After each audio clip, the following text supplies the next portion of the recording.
ng Malagas last Sunday, naku, parang hindi na yata tumigil ang action, comedy, at lalong-lalo ng drama sa buhay-buhay ng ating mga protégés.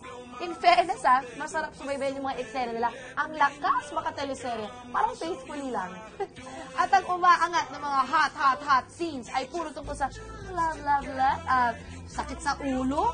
Pati nga sa likod, ang sakit Parang sumasakit yung likod ko. Bakit nga? Ano pa? Aray, ano to?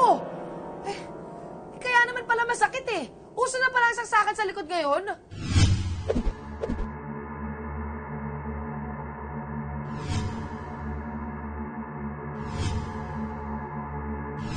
Ang nararamdaman ko po kay Shelly ay especially siya compared sa ibang girls kasi hindi ko rin po ma-explain kung bakit For me, she's special. Tsaka ang gagawin ko hanggat nandito ako sa loob, I care for her and gagawin ko kung ano man yung sa tingin ko makapagpapisa niya. Kinausap ako ni Sandra. Sabi niya na nagtitake advantage si Brian. Si Shelly tsaka si Brian, nagka-hug sila. Doon ako na kasi parang si Brian tumatouch agad. Wala akong ginagawa na kahit ano. Wala akong sinasabi na kahit ano against sa kanila. Tapos marinig ko ganun.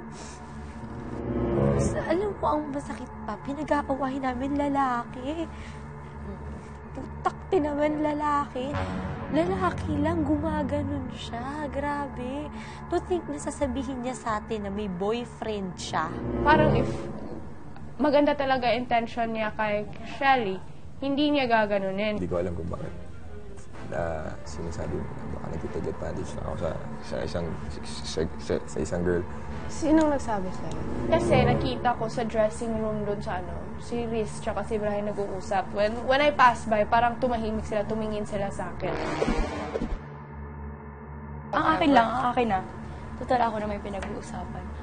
Bakit pag tinatanong ko kayo lagi kung may problema kayo sa akin, lagi sinasagot ng wala? Tapos malalaman ko pinag-uusapan na pala ako pag nakatalikod ako. Hindi ko alam kung bakit na sinasabi mo na baka nagtitake advantage ako sa isang girl. Sinong nagsabi sa'yo?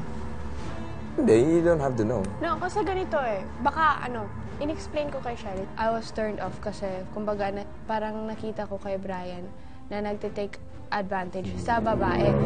At any point na sasabihin mo sa akin na nagtitake advantage ako, I'm not taking advantage of anyone here. I know, para sa akin, ganun yung paningin ko. Pero hindi ko talaga sinasabi kasi maybe I just said it wrongly na taking advantage. Pero hindi ko sinasabi na you're taking advantage of her. Yeah, and admit mo na rin na you said it wrongly. Di ba? Sana before you say something, you should think di ba? Think about it first. Kung may mas unang makakaintindi kahit na sino, tayo yun. Kasi magkaka-mentor tayo. Ayoko magkaroon tayo ng gap. Hindi mo naman maalis na kailangan natin mag-work together as a team.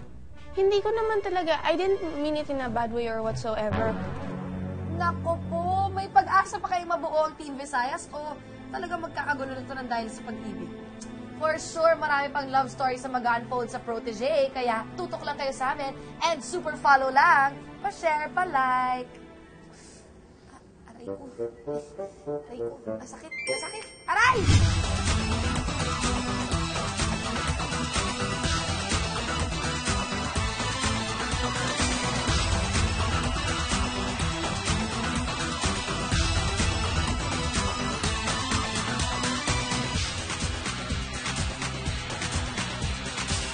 O kailangan ba palagi nalang pansit? Di pwedeng carbonara, lasagna, birthday spaghetti, putanesca. Pansit yan. Nay! Nay, pakanton ka naman Nay, pansit. Pa-share, pa-like.